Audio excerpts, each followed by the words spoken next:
أحداث مأساوية تعيشها الجزائر، حرائق تأكل الأخضر واليابس، والدولة تقول إن أياد إجرامية تقف وراءها، خصوصا أنها بدأت من شرق البلاد، حيث التوتر المتزامن بسبب وجود منظمات تصنفها الحكومة الجزائرية على لوائح الإرهاب، حتى أشار الرئيس عبد المجيد التبون للمتهمين، لكن دون أن يؤكد ذلك تماما. فخلال حديثه عن الأوضاع والحداد الذي فرض في البلاد، حذر تبون من منظمتين إرهابيتين هما حركة ماك الانفصالية ورشاد الإسلامية، مؤكدا على مساعيهم لاختراق وحدة وتضامن الجزائريين. فما هي قصة تلك المنظمات؟ وهل حقا تشكل خطرا كبيرا على الجزائر؟ مساع انفصالية. حركة ماك أو الحركة من أجل تقرير مصير منطقة القبائل، حركة وصفت بالمتطرفة، حيث تطالب باستقلال منطقة القبائل الأمازيغية عن الجزائر، ويقع تواجدها الأكبر في شرق البلاد، خصوصا في ولاية تيزي ويزو التي شهدت الحرائق العنيفة مؤخرا، وولايتي بجاية والبويرة. أسست الحركة بشكل فعلي عام 2002، وذلك على يد المغني الأمازيغي فرحات مهنا، واتخذت من العاصمة الفرنسية باريس مقرا لها، كما أعلنت عن تأسيس حكومة منفى من هناك.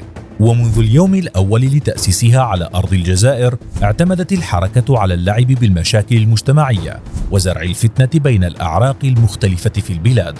ورغم الملاحقة الأمنية المستمرة ضدها، إلا أن الحركة ووفق تصريحات رسمية لا تزال تتحرك لزرع الفتنة في البلاد، خصوصا التحريض على انفصال المناطق الأمازيغية رغم عدم حصولها على دعم السكان ورفضهم لطريقة تعاملها مع الواقع الجزائري، ومحاولاتها المستمرة لزعزعة الأمن والاستقرار لتكون أولى المنظمات الخطيرة في أرض الجزائر.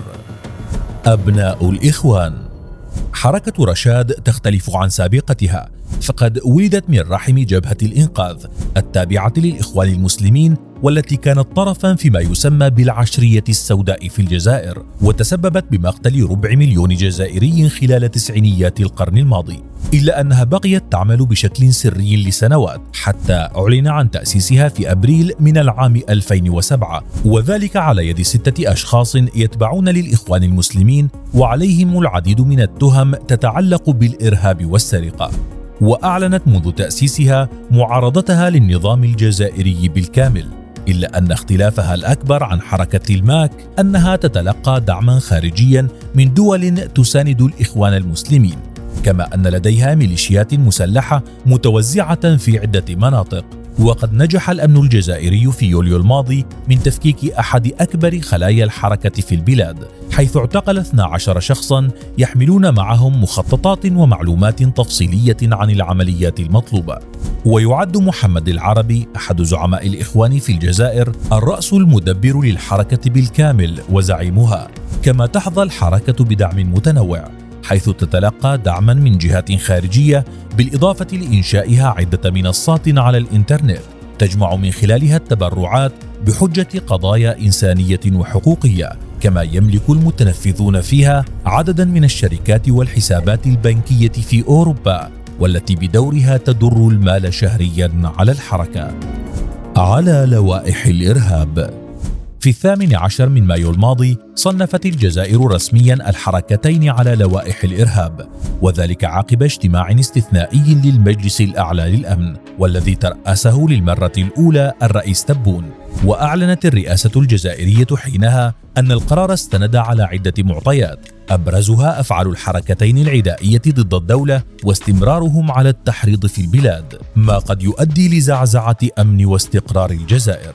ومؤخرا عاد اسم الحركتين ليطفو على السطح بعد الحرائق الضخمة التي اجتاحت الجزائر، والتي أكد الجميع أنها ليست من فعل الطبيعة، فيما تشير تقارير جزائرية أن الحركتين تنفذان مؤخرا تحالفا قويا بهدف ضرب استقرار الجزائر عبر الحرائق وغيرها.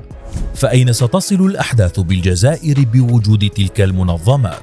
أم أن مصيرها الزوال كما سابقاتها؟